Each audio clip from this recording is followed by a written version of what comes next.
नमस्कार दोस्तों, आज की कहानी में आप सबका स्वागत है। एक शहर में अनिल नाम का एक इंसान रहता था।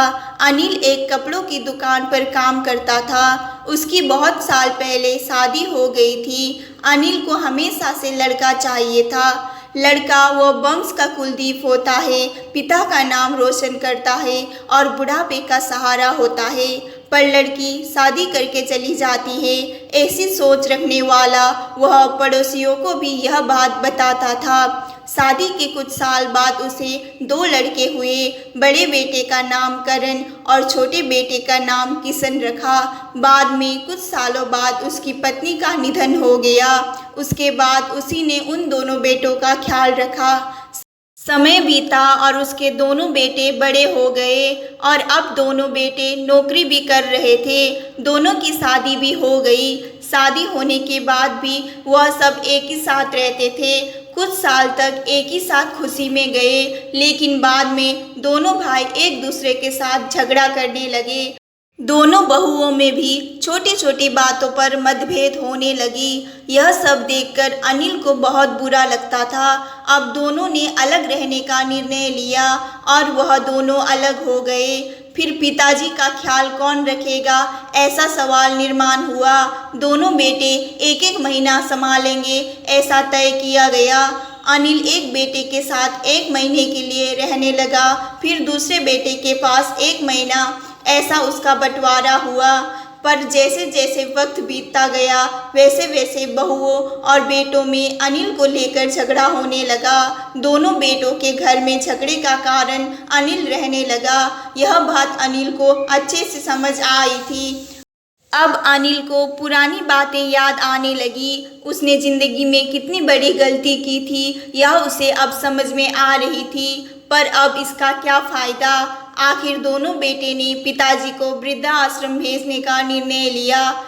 एक दिन दोनों ही पिताजी को लेकर वृद्धाश्रम में गए। वहां जाने पर सभी औपचारिकता को पूरा कर पिताजी को मिलकर वह दोनों अपने अपने घर वापस चले गए।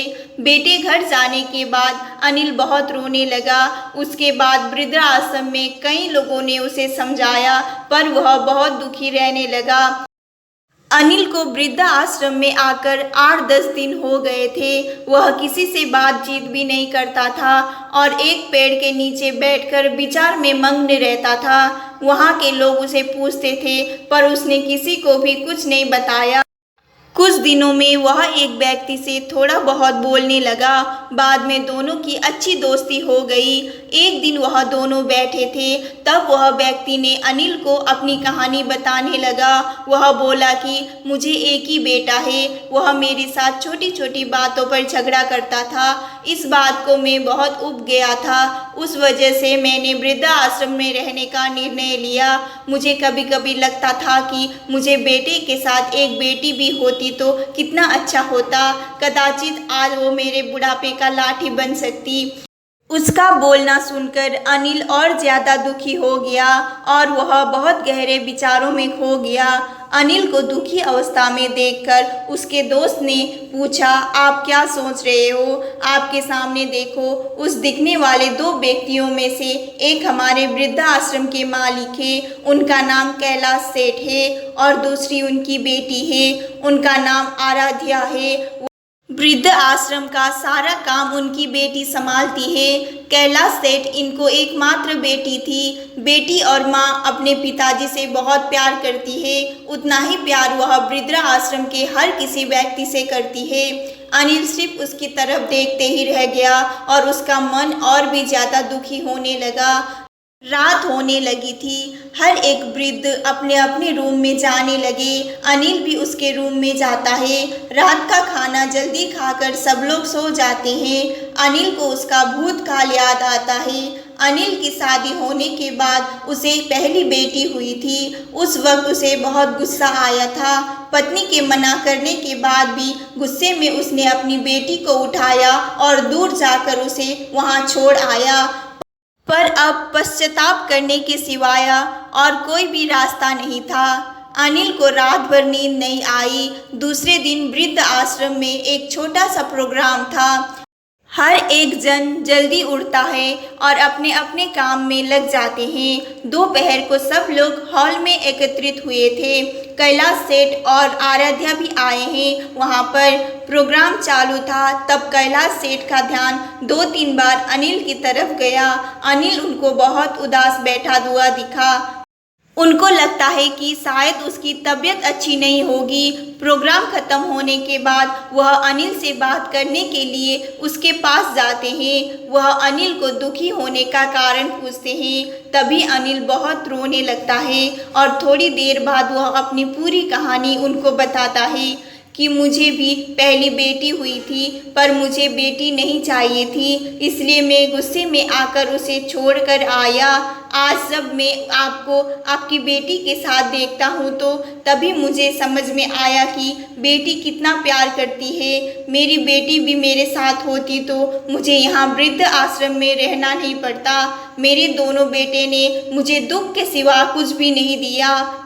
मैंने किए हुए पापों की सज़ा आज मैं भुगत रहा हूँ।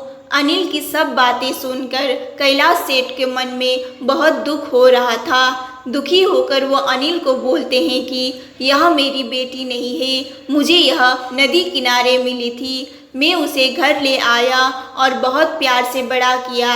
मैं और मेरी पत्नी उससे बहुत प्यार करते हैं और वह हम दोनों से भी उतना ही प्यार करती है। पूरी कहानी सुनने के बाद अनिल बोलता है कि मैंने मेरी बेटी को भी नदी किनारे मंदिर के पास छोड़ा था।